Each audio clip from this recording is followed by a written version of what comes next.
ಆತ್ಮೀಯ H16 news ಅರ್ಥಾತ್ ಸೀತಾರಾಮ್ ನ್ಯೂಸದ ವೀಕ್ಷಕರೇ, ನಾನು ನಿಮ್ಮವ ಎಂ ಆಯುಧ ಮಲ್ಲಪ್ಪ ಜೊತೆ ಅವರು. ತಾವು ಈಗ ಸುದ್ದಿಗಳ ಲೋಕಕ್ಕೆ ಎಂಟ್ರಿ ಹೊಡಿತಾ ಇದ್ದೀರಿ. ಈ ಸುದ್ದಿಗಳನ್ನು ಪ್ರತಿಯೊಂದು ನೋಡೋ ಜೊತೆಗೆ ನಿಮ್ಮ ಅಭಿಪ್ರಾಯಗಳನ್ನು ಹಚ್ತಾ ಇರಿ. ಯಾಕಂದರೆ ಈ ಸುದ್ದಿಗಳು ನಿಮಗಾಗಿ, ನಿಮ್ಮ ಬದುಕಿಗಾಗಿ, ನಿಮ್ಮ ವೈಚಾರಿಕೆಗಾಗಿ, ನಿಮ್ಮ ತಿಳುವಳಿಕೆಗಾಗಿ ಅನ್ನೋದು ನಿಮಗೂ ಗೊತ್ತು. ಜೊತೆಗೆ ನಮಗೂ ನಿಮ್ಮೊಂದಿಗೆ ಇದೊಂದು ಮಾತಾಡುವಂಥ ಜೊತೆಗೆ ಸುದ್ದಿಗಳನ್ನು ಬಿಡುವಂಥ ಕೆಲಸ. ಈ ಕೆಲಸದಲ್ಲಿ ನಾವು ನಿಮ್ಮೊಂದಿಗಿದ್ದೀವಿ ಅಂತ ಹೇಳ್ತಾ ನೋಡ್ತಾ ಇರಿ ಸುದ್ದಿಗಳನ್ನು. ಚರ್ಚೆ ಮಾಡ್ತೀರಿ. ಮಲ್ಲಿಕಾರ್ಜುನ್ ಸಾಹೇಬರು, ಖರ್ಗೆ ಸಾಹೇಬರು ಬಾಯಿ ಮುಚ್ಕೊಂಡಿರಿ ಅಂದರೆ ಅದೊಂದು ಬಿಟ್ಟರೆ ನಂಗೆ ಏನೂ ಗೊತ್ತಿಲ್ಲ ಈ ವಿಚಾರದಲ್ಲಿ. ನೋಡ್ರಿ ಅದನ್ನು ನೀವು ವಿಶ್ಲೇಷಣೆ ನಿಮಗೆ ಮನಸ್ಸಿಗೆ ಬಂದಂಗೆ ಮಾಡಿಕೊಂಡ್ರೆ ನಾನು ಒಂದು ನಿಮಿಷ ಬಿ ಜೆ ಪಿಯವರ ಇನ್ನೂ 3 ವರ್ಷ ಇದೇ ಕೆಲಸ, ಅದ್ರ ಜೊತೆಗೆ ಇನ್ನೊಂದು 5 ವರ್ಷ ಪ್ಯಾಕೇಜ್ ಡೀಲ್ ಅಂತ ಹೇಳ್ರಿ. ಅವ್ರಿಗೇನು ಗೊತ್ತನೋ, ಇಷ್ಟು ವರ್ಷ ಗ್ಯಾರಂಟಿ ಕೊಟ್ಟಾಗ ಇವ್ರು ಸುಳ್ಳು ಹೇಳ್ತಾರೆ, ಇವ್ರು ಕೊಡಲ್ಲ, ಬರೀ ಇದನ್ನೇ ಮಾಡಿದರು. ಹೊಲ್ಸು ಮಾಡಿದವ್ರು ಯಾರು? ಈ ಕೊನೆಗೆ ವಿಧಾನಸೌಧದಲ್ಲಿ ಏನಂತ ಇದ್ದಾರೆ ಕೇಳ್ರಿ, ಎಲ್ಲ ಇದ್ದಾರೆ, ಹಿರಿಯರೆಲ್ಲ ಇದ್ದಾರೆ. ಗ್ಯಾರಂಟಿ ವಿರೋಧಿಗಳಲ್ಲಂತ, ಯಾಕೆಂದರೆ ಜನರು ಟ್ಯಾಕ್ಟರ್ಸ್ ಉಗಿತಾರೆ ಅವ್ರಿಗೀಗ. ಕೊಡ್ತಾ ಇದ್ದೀವಲ್ಲ. ಹಾಂ ನೋಡಿ, ಒಂದು ನಿಮಿಷ ಹೇಳ್ತೀನಿ ಕೇಳಿ. ನೀವು ರಾಯರೆಡ್ಡಿಯವ್ರು ಆ ಥರ ಹೇಳಿಲ್ಲ, ಇಲ್ಲಿ ಅಲ್ಲಿಂದನೇ ಮುಗಿಸ್ಕೊಂಡು ಬಂದಿದ್ದು. ರಾಯರೆಡ್ಡಿಯವರಿಗೆ ಸ್ವಾಭಾವಿಕವಾಗಿ ಬರ್ತಾರೆ, ಸರ್ ನಮಗೆ ಇದು ಕೊಡ್ರಿ ಅದು ಕೊಡ್ರಿ ಅಂತ ಕೇಳಿದಾಗ ಅದನ್ನೆಲ್ಲ ಕೊಡ್ಬೇಕಂದ್ರೆ ಗ್ಯಾರಂಟಿ ನಿಲ್ಲಿಸ್ಬೇಕಾಗತ್ತಪ್ಪ, ಹಾಗೆಲ್ಲ ಆಗಲ್ಲ ಅಂತ ಹೇಳಿದ್ನ. ನೀವು ಹಿಂದೆ ಮುಂದೆ ಕಟ್ ಮಾಡಿದ್ದು ಮಧ್ಯದ ಒಳಗಡೆ ಸೇರಿಸಿದ್ರೆ ನನಗೆ ಈ ಪ್ರಶ್ನೆ ಹಾಕಿದ್ರೆ ನನಗೇನಂತೆ ಒಂದು ತಿಳ್ಕೊಳ್ಳಿ. ನೀವೇ ಏನೈತಿ ಪರ್ಲಾಗ ಹೊಡಿಲಿ, ನಾನೇ ಹೊಡಿಲಿ, ಬಿ ಜೆ ಪಿಯವ್ರು ಹೊಡಿಲಿ, ಯಾರ್ಯಾರು ಹೊಡಿಲಿ, ಗ್ಯಾರಂಟಿ 5 ವರ್ಷ ಇರ್ತದೆ. ಅದಕ್ಕೆ ಉಪಾಧ್ಯಕ್ಷನಾಗಿ ನಾನೇ, ಪ್ರಣಾಳಿಕೆ ಉಪಾಧ್ಯಕ್ಷನಾಗಿ ಎಲೆಕ್ಷನ್ಗಿಂತ ಪೂರ್ವಕವಾಗಿ ನಾನೇದೇನು ನನಗೆ ಹೆಮ್ಮೆ ಐತಿ. ಅಷ್ಟು ಈಸಿಯಾಗಿ ನಿಲ್ಲಿಸೋದಕ್ಕೂ ಸಿದ್ದರಾಮಯ್ಯ ಸಾಹೇಬ್ರು ಬಿಡಲ್ಲ. ಇದ್ರ ಬಗ್ಗೆ ಚರ್ಚೆ ಮಾಡೋಕ್ಕೆ ಹೋಗಬೇಡಿ. ನೀವು ಎಷ್ಟೇ ಏನೋ ಕೋರ್ಸ್ಗಳ ಜೊತೆಗೆ ಆ ಕೋರ್ಸ್ಗಳನ್ನು ಮಾಡಲಿಕ್ಕೆ ಅವಕಾಶ ಇದೆ. ಯಾಕಂದರೆ ಇವತ್ತು ಸ್ಕಿಲ್ ಬೇಸ್ಡ್ ಪ್ರೋಗ್ರಾಮ್ ಮಾಡಿದ್ರೆ ಅವರಿಗೆ ಇಮಿಡಿಯೇಟ್ಲಿ ಜಾಬ್ ಸಿಗ್ತಾ ಇದೆ. ಹೀಗಾಗಿ ಈ ರೆಗ್ಯುಲರ್ ಕೋರ್ಸ್ ಜೊತೆ ಈ ಕೋರ್ಸ್ಗಳನ್ನು, ಆ ಸ್ಕಿಲ್ ಬೇಸ್ಡ್ ಕೋರ್ಸ್ಗಳು ಮತ್ತು ಸೈಬರ್ ಸೆಕ್ಯೂರಿಟಿ ಕೋರ್ಸ್ಗಳನ್ನು ಮಾಡಿದ್ರೆ ಅವರಿಗೆ ಜಾಬ್ ಅಪಾರ್ಚುನಿಟಿ ಇರ್ತದೆ ಅಂಥೇಳಿ ನಾವು ಸೆಂಟ್ರಲ್ NSDC ಪ್ರೋಗ್ರಾಮನ್ನು ಇಂಪ್ಲಿಮೆಂಟ್ ಮಾಡಿದ್ದೆವು. ಅದ್ರ ಜೊತೆಗೆ ನಮ್ಮ ವಿಶ್ವವಿದ್ಯಾಲಯದಲ್ಲಿ ಈಗಾಗಲೇ ಲಾಸ್ಟ್ ಇಯರಿಂದ BSW ಮತ್ತು MSW ಪ್ರಾರಂಭ ಮಾಡಿದೆವು.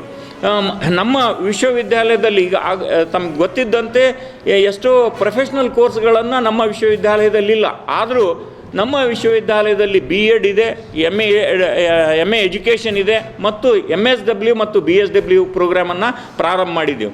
ಈಗಾಗಲೇ MSW ಮತ್ತು BSW ಪ್ರೋಗ್ರಾಮ್ಗೆ ಅದಕ್ಕೆ ಬೇಕಾದಂಥ ಮಟೀರಿಯಲನ್ನು ಪ್ರಿಪೇರ್ ಮಾಡಿ ಎಲ್ಲ ವಿದ್ಯಾರ್ಥಿಗಳಿಗೆ ಸಾಫ್ಟ್ ಕಾಪಿಯನ್ನು ಕೊಟ್ಟಿದ್ದೆವು.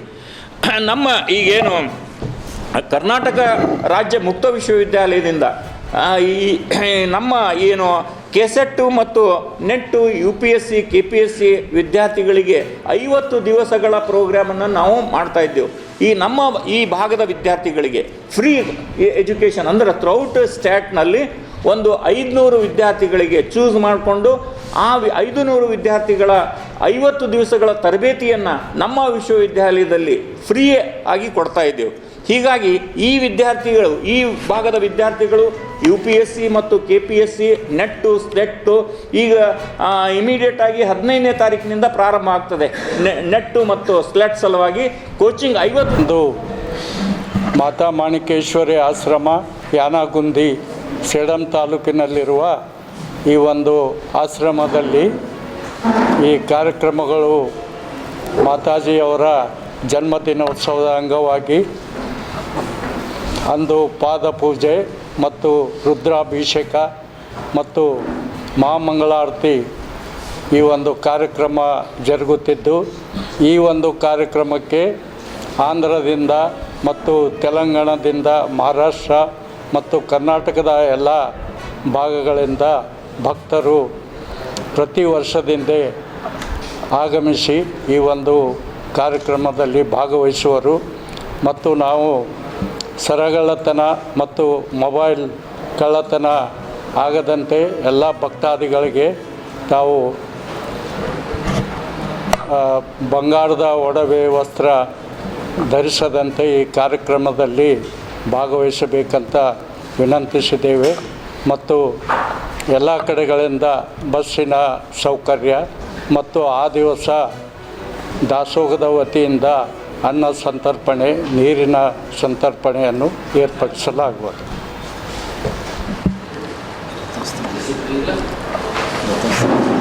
ಇದು ಪ್ರತಿ ವರ್ಷದಂತೆ ಈ ವರ್ಷವೂ ಕೂಡ ನಡೆಯುತ್ತಿದ್ದು ಇದಕ್ಕೆ ಲಕ್ಷಾಂತರ ಭಕ್ತರು ಆಗಮಿಸುವ ಒಂದು ನಿರೀಕ್ಷೆ ಇದ್ದು ಅಲ್ಲಿ ಭಕ್ತರಿಗಾಗಿ ಎಲ್ಲ ಥರದ ವ್ಯವಸ್ಥೆಯನ್ನು ಕಲ್ಪಿಸಲಾಗುವುದು. ಮತ್ತು ತನಿಖೆ ಮಾಡೋದ್ರ ಮುಖಾಂತರ ಪತ್ತೆ ಹಚ್ಚಿದರು. ಕರ್ನಾಟಕ ರಾಜ್ಯದಲ್ಲಿ ಸುಮಾರು 1,097 ನಕಲಿ ಜಾತಿ ಪ್ರಮಾಣ ಪತ್ರ ಇದ್ದುದು ಮತ್ತು ಆ ನಕಲಿ ಜಾತಿ ಪ್ರಮಾಣ ಕೊಟ್ಟಿರ್ತಕ್ಕಂಥದ್ದು ಸುಮಾರು 167 ಜನ ತಹಸೀಲ್ದಾರ್ ಮೇಲೆ ಕ್ರಮ ತೆಗೆದುಕೋಬೇಕು. ಎಂಥ ಕ್ರಮ ತೆಗೆದುಕೊಳ್ಬೇಕಂತಂದರೆ 1995ರಲ್ಲಿ SC/ST ಅಂದರೆ ಅಟ್ರಾಸಿಟಿ ದೌರ್ಜನ್ಯದ ಅಡಿಯಲ್ಲಿ ಒಂದು ಸರ್ಕಾರ ಸುಪ್ರೀಂ ಕೋರ್ಟ್ ಆದೇಶದ ಅನ್ವಯ ಒಂದು ವಿಶೇಷ ಘಟಕ ಅಂದರೆ ರಕ್ಷಣಾ ಘಟಕ ಅಂತೇಳಿ ಒಂದು ಸರ್ಕಾರ ಸ್ಥಾಪನೆ ಮಾಡ್ತದೆ. ಆ ರಕ್ಷಣಾ ಘಟಕದ ಅಡಿಯಲ್ಲಿ ಇವತ್ತು ಸುಪ್ರೀಂ ಕೋರ್ಟ್ ವಿಶ್ವನಾಥ್ ಪಿಳ್ಳೆಯವರ ಆದೇಶದಲ್ಲಿ ಏನದ ಅಂತಂದರೆ ಒಬ್ಬರು ನಕಲಿ ಜಾತಿ ಪ್ರಮಾಣ ಪತ್ರ ತೊಗೊಂಡು ಸರ್ಕಾರಿ ನೌಕರಿ ತೊಗೊಂಡ್ರೆ ಅದು ಪತ್ತೆ ಹಚ್ಚಿ ಅವರು ಎಲ್ಲಿ ತನಕ ಸರ್ಕಾರಿ ನೌಕರಿ ಮಾಡ್ಯಾರ ಮತ್ತು ಸರ್ಕಾರದಿಂದ ಸಂಬಳ ಪಡೆದಿರ್ತಕ್ಕಂಥದ್ದು ಅದು ಮರಿಪಾವತಿ ಮಾಡಿಸ್ಬೇಕು. ಒಂದು ವೇಳೆ ಅವರೇನಪ್ಪ ಅಂದರೆ ಅವರು ರಿಟೈರ್ಡ್ ಆದ್ರೆ ಅವ್ರು ಬರ್ತಕ್ಕಂಥ ಏನು ಪೆನ್ಷನ್ ಅದ ಅದು ಕೂಡ ವಸೂಲು ಮಾಡಬೇಕಂತಕ್ಕಂಥದ್ದು ವಿಶ್ವನಾಥ್ ಪಿಳ್ಳೆಯ ವಿಷಯದಲ್ಲಿ ಏನಪ್ಪ ಅಂದರೆ ಸುಪ್ರೀಂ ಕೋರ್ಟ ಸ್ಪಷ್ಟವಾಗಿ ಏನಪ್ಪ ಅಂದರೆ ಆದೇಶ ಮಾಡಿರ್ತಕ್ಕಂಥದ್ದು. ಆದರೆ ಇಲ್ಲಿ ತನಕ ಯಾವುದೂ ಮಾಡಿಲ್ಲ. ಇವತ್ತು ಡಾಕ್ಟರ್ ರವೀಂದ್ರನಾಥ್ ಅವರು ಕೊಟ್ಟಿರ್ತಕ್ಕಂಥ ವರದಿ 2022ರಲ್ಲಿ ಕೊಟ್ಟಿರ್ತಕ್ಕಂಥ ವರದಿ ಇವತ್ತು 1,097 ಏನು ಜನ ನಕಲಿ ಜಾತಿ ಪ್ರಮಾಣ ಪತ್ರ ತೆಗೆದುಕೊಂಡ್ರೆ ಅವ್ರ ಮ್ಯಾಗೆ ಯಾವುದೇ ಕ್ರಮ ಜರುಗಿಸಿಲ್ಲ. ಆಮೇಲೆ ಇವತ್ತೇನಪ್ಪ ಅಂದರೆ ಸರ್ಕಾರ ಸಿದ್ದರಾಮಯ್ಯನವ್ರ ಸರ್ಕಾರ ಕೂಡಲೇ ಏನಪ್ಪ ಅಂತಂದರೆ ಆ 1,097 ಜನರ ಮೇಲೆ ಕ್ರಮ ತೆಗೆದುಕೊಳ್ಬೇಕು. ಮತ್ತು ವಿಶೇಷವಾಗಿ ಏನಪ್ಪ ಅಂದರೆ ಇವತ್ತು ಬೀದರ, ಗುಲ್ಬರ್ಗ, ರಾಯಚೂರ, ಬಳ್ಳಾರಿ ಆದ್ಮೇಲೆ ಎಲ್ಲ ಸುದ್ದಿಗಳನ್ನು ನೋಡಿದ್ರಲ್ಲ, ಏನು ಅನಿಸ್ತು ನಿಮಗೆ?